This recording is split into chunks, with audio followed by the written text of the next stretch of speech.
Profesor, es licenciado en Historia. Bueno, Luis, te libero y gracias como siempre. Bueno, déjame solamente decir que leí en estos últimos días de pandemia una novela sobre Villa Gesell, bueno, que entre otras cosas tiene como personajes a gente que va y vuelve de Villa Gesell, de Eduardo Sacheri, que la recomiendo. No me acuerdo del título, pero te lo va a decir él seguramente. Gracias, Luis. Bueno, debe ser El funcionamiento general del mundo, a lo que hace referencia, que es su último libro. Bueno, enseguida vamos a hablar contigo, Javier. Lo voy a saludar a Eduardo Sacheri, que está ahí conectado. Eduardo, ¿cómo estás?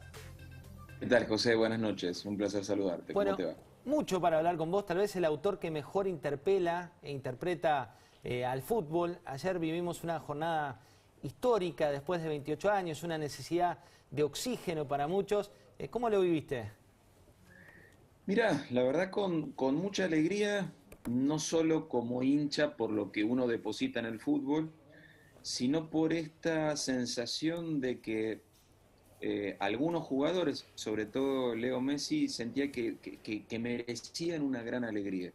Me parece que hemos sido bastante injustos con un grupo de muchachos que durante muchos años estuvo muy cerca de ganar cosas grandes y como muchas veces hacemos en Argentina, desconocimos rampantemente que es muy difícil ganar.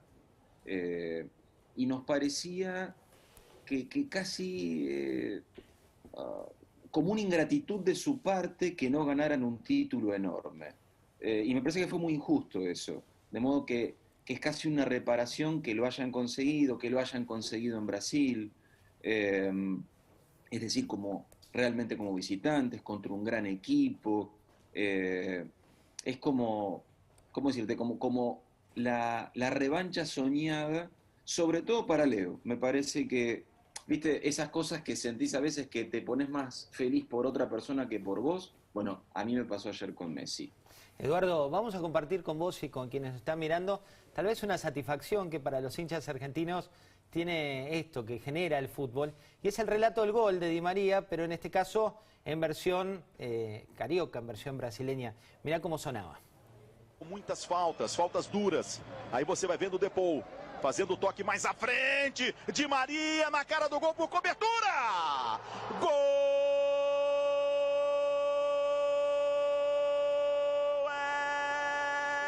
é da Argentina. La redención del ángel en este caso, 21 minutos del primer tiempo. ¿Qué sentiste ahí? Mirá, sentí que faltaba mucho tiempo todavía, ¿viste? Mi espíritu pesimista se impuso al estilo de, uy, ¿cuánto falta para que termine esto? Pero me detengo, José, en el relato. Es muy honesto ese relato. Quiero decir, grita el gol. Que a veces es algo que en el relato argentino no tenemos. El gol de nuestros rivales es apenas un murmullo desconsolado, como, gol de ellos. ¿Y sabes con qué lo relaciono?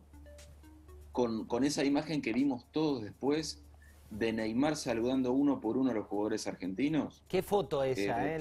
Por un lado, como decís, las imágenes de Neymar con la humildad de quien llora ante una derrota, y después hubo una de una unión, ¿no?, de dos grandes ídolos como son Neymar y como es Messi. Sí, sentaditos ahí en un escalón de rumbo a los vestuarios, sentaditos charlando. Yo sé que habrá un montón de futboleros que me condenarán por apóstata, ¿viste? Y dirán, no, después de la derrota hay que esconderse y la humillación y entender el dolor y la tragedia. No, pará, el tipo fue y se sentó con sus amigos a charlar. Lloró, los felicitó y se sentó a charlar. Digo porque a veces el éxito y la felicidad te enceguecen, así como la derrota te produce eso, la felicidad también. Y me parece que de lo poco que uno puede aprender cuando es feliz es mirando cómo perdieron los que perdieron. Y me parece que ayer Brasil perdió bien.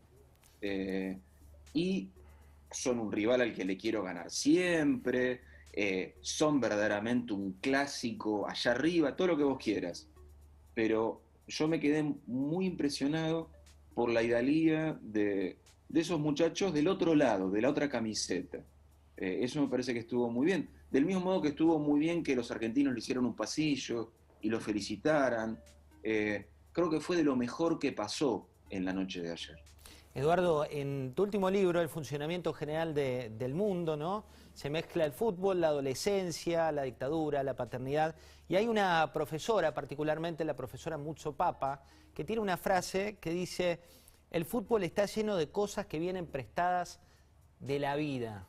Y eso lo hace tan rico como impredecible. ¿Y eso es lo que pasó ayer?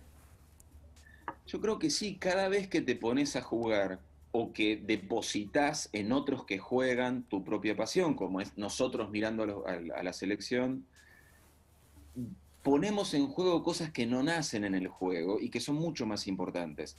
Para eso jugamos. La vida es compleja, la vida es ardua, la vida es confusa, los juegos no. Los juegos es eso, es un rectángulo que tiene 7 metros por 2 y pateando la pelota vos tenés que meterla ahí y ellos van a tratar de hacer lo mismo. Y se te va la vida en eso. Durante 90 minutos se te va la vida en eso. Por suerte no se te va la vida. Por suerte es apenas un ensayo, apenas una simplificación de la vida que te permite por un ratito entenderla. Bueno, eso es lo que pienso yo y es lo que le hago pensar a la profesora Muzzo Papa en el funcionamiento general del mundo. En paralelo se dio hoy otra situación. Italia venció 3-2 en penales a Inglaterra, esto en Wembley, ayer fue en el Maracaná. Las vueltas del fútbol, lo que hace al fútbol una pasión de multitudes, como se ha dicho tantas veces, ¿es justamente lo impredecible? Es impredecible, y es muy injusto a veces. No digo que haya sido el caso de esta vez, pero digo, hay muchos deportes donde vos acumulás méritos a lo largo del partido y los cosechás. Un partido de básquet, por ejemplo. A lo mejor ganás por un punto, pero ese punto de diferencia lo construiste durante todo el partido. En el fútbol no necesariamente. En esa enorme pampa que es una cancha de fútbol, vos fíjate que es uno de los lugares más grandes para jugar a algo. Hay, no sé, no se me ocurre un campo de juego más grande que el del fútbol. Hay apenas 22 personas y puede no pasar nada durante todo el partido, o puede pasar que vos merezcas un montón. Te acerques, pegues la pelota en los palos, te anulen mal un gol. Ahora se puede incorporar hasta que te perjudique el VAR y a lo mejor los otros atacan una vez y te meten un gol. Y ganaron, y son campeones. Está, aparte a los 21 minutos, y esto que vos decís, ¿no? Del sufrimiento de dos países, porque en Brasil y en Argentina se vivía ese minuto a minuto. Acá tenemos en un ratito a Javier Milei, que me va aportando por lo bajo cuestiones, no sabía que sabía de fútbol también. Fui arquero profesional de Chacarita. Fuiste arquero profesional, mira, un personaje también, Eduardo, para futuros libros. Le paso las medidas del arco, 7.32 por 2.44. Mirá vos, dos mundos que se Gracias, van cruzando. Dos mundos que se van cruzando. Yo redondeé, viste, como yo soy licenciado en historia, me limité a redondear porque el número más, bien, número menos. ¿sabes qué? La diferencia, lo que es para el arquero. La diferencia para el arquero es mucho. Eduardo, te voy a llevar un minuto a la política, pero no para hablar de política, sino sobre todo lo que implica también de líderes políticos. Fíjate lo que decía Bolsonaro, Jair Bolsonaro, hace pocos días nomás en una cumbre de Mercosur, que tiene que ver con este partido que se iba a disputar y a veces los silencios son mejores que las palabras. Quiero decirle especialmente al presidente de Argentina que la única rivalidad entre nosotros va a pasar el próximo sábado en el Maracaná. Y yo voy a adelantar el resultado, 5-0. El resultado, levanto la mano y digo 5-0. Pero, pasado esto, Preciado Fernández sepa que siempre va a querer lo mejor para Argentina y también con Uruguay y Paraguay. Y ahí está, no vamos a meternos en política contigo, pero sí esto de ver líderes globales donde se chicanean por ese 5-0. Y Federico Benítez, que es el personaje de tu nuevo libro, también atraviesa, respecto del fútbol, situaciones, ¿no? Situaciones que lo unen, situaciones que tienen que ver con la vuelta a la democracia. ¿Y cuál es tu análisis de esto, ¿no? De la fiesta que se vivió ayer en democracia y también en plena pandemia, que la hace un tanto distinta? Bueno, yo creo que el fútbol nos exhibe. como cualquier otro juego, pero nosotros, como nuestro juego más popular es el fútbol, es el que más nos exhibe. Cuando digo que nos exhibe, nos desnuda en lo bueno y en lo malo que tenemos. Digo, el deporte no nos mejora, no somos un mejor país por haber ganado la Copa América. Somos hoy más felices un ratito, porque lo que tiene el juego es lo efímero de su dolor y lo efímero de su felicidad. Lamentablemente, es mucho más arduo y mucho más difícil construir un país, porque eso lo construís todos los días y los padeceres que no solucionás te duelen todos los días, y los fracasos que acumulás también te duelen todos los días. Lo cual no quita que fui recontra feliz ayer, pero es eso. Mañana seguimos teniendo los mismos problemas que teníamos el otro día. Me quedo pensando también en esto de cómo los líderes intentan subirse al tren de las victorias deportivas, y en realidad lo de Bolsonaro anticipando un 5-0 es muy poco, ¿cómo decirte? Muy poco folclórico. Si vos sos muy fan de un deporte, no anticipás un resultado así, porque quedás muy esclavo de tus palabras, y además una final no va a salir 5-0, difícilmente salga 5-0. Ahí la historia que vos estudiaste te demuestra que eso es hasta probabilísticamente muy difícil. Extremadamente difícil, pero a veces los líderes sucumben a la tentación de cosechar esa algarabía de lo popular, y bueno, no me parece el mejor de los caminos en ningún país. Eduardo, sigamos analizando un poco el fútbol desde otro lado. México en 1993 fue el precedente. Hoy disfrutamos en todos los medios de poner Argentina campeón, ¿no? En una situación tal vez tan triste como la de la pandemia a nivel global y también a nivel local que nos atraviesa a todos. Un gran logro para un DT, que en este caso fue Lionel Scaloni.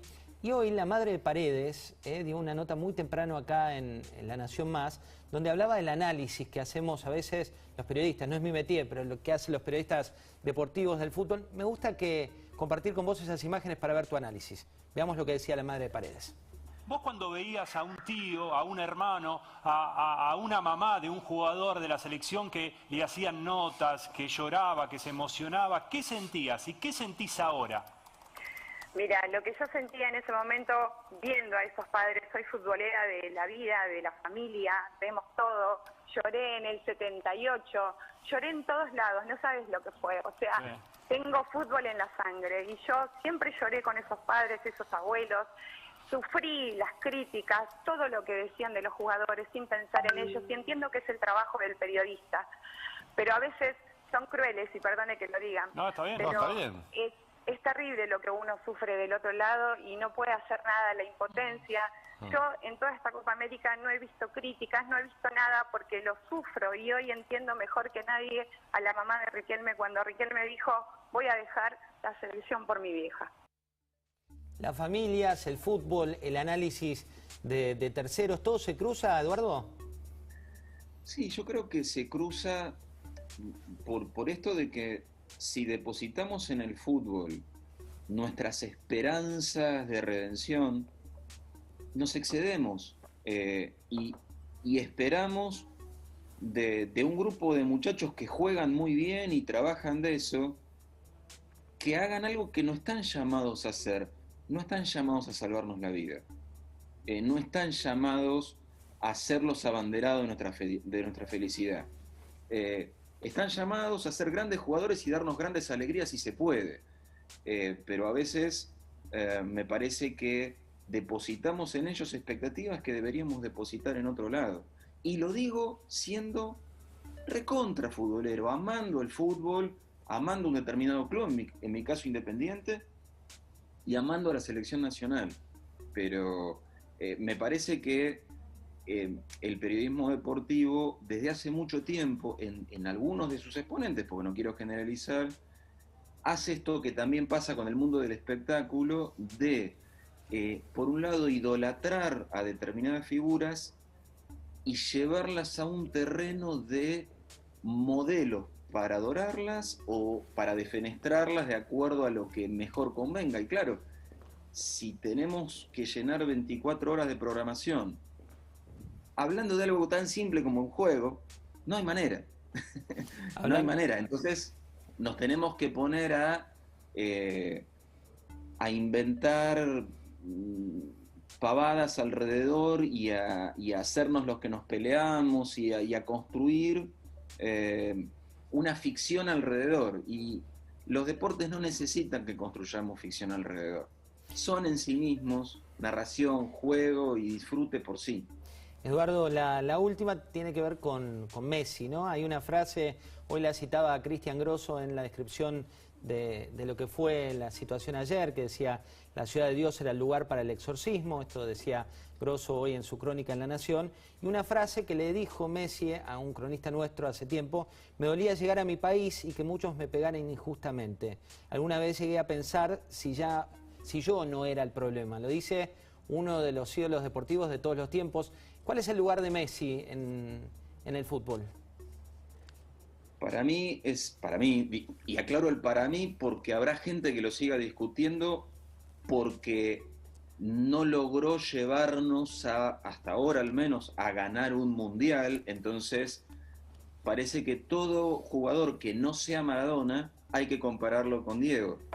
Y creo que el último que ha sufrido ese padecimiento es Leo, y no tiene la culpa de no ser Maradona.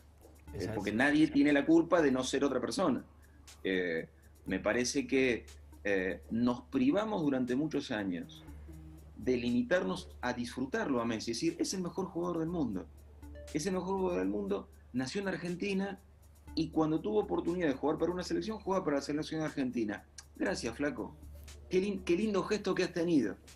Porque podrías haber jugado también para otra selección, que salió campeón del mundo también en tu mejor momento, en 2010. Podrías, y vos, en lugar de ser campeón del mundo, seguro, bueno, jugás para la Argentina. Y sos maravilloso. Gracias por eso. A veces te he ido mejor, a veces te he ido peor. Ese es mi sentimiento con Messi. Por eso me encantó que saliera campeón de América. Ojalá todavía pueda coronar eso en Qatar. Me encantaría por mí y sobre todo me encantaría por él. Me volvería a pasar lo mismo que ayer anoche.